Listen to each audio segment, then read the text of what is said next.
Edita že vrsto let prihaja na Ljudsko univerzo Rogaška Slatina, ker je aktivna članica Univerze za tretje življenjsko obdobje v Rogaški Slatini.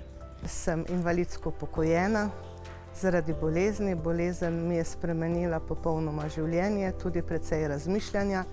Ko zboliš, pridejo druge vrednote v ospredje, tiste prejšnje pa nekako poniknejo, niso več pomembne.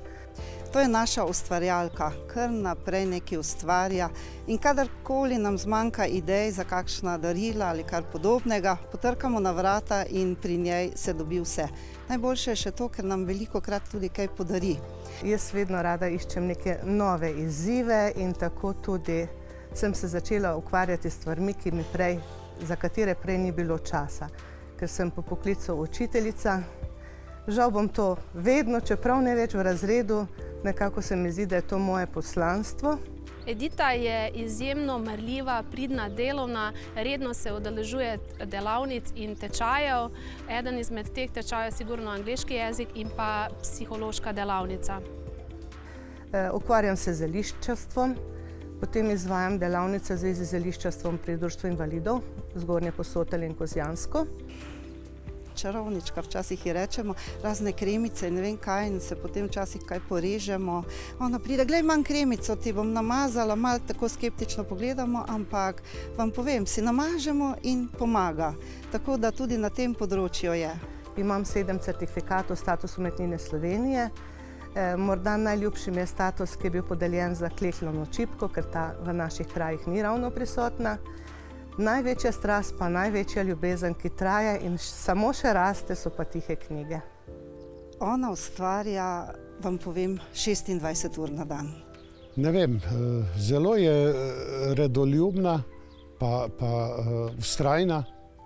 Tisto, kar se v glavo zapiči, ne obstaja, ne. Edita je po bolezni ustvarila tihe knjige.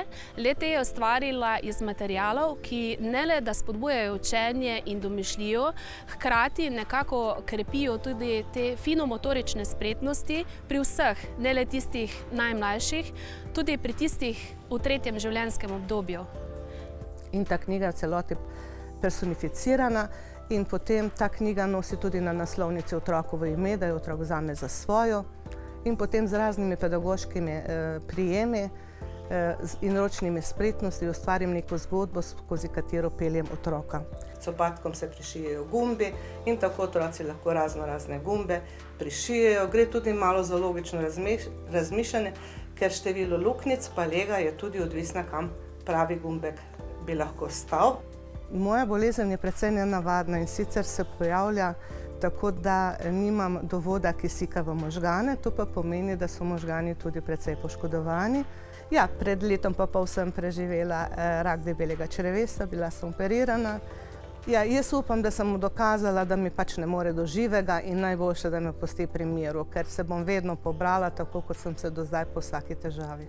Na Ljudski univerzi Rogaška Slatina smo zelo ponosni na Edito, da je kljub težkim življenjskim preizkušnjam ostala pozitivna, motivirana, da je tudi ostale spodbujala in zaradi tega smo se odločili, da jo predlagamo za vzgledno učečo se.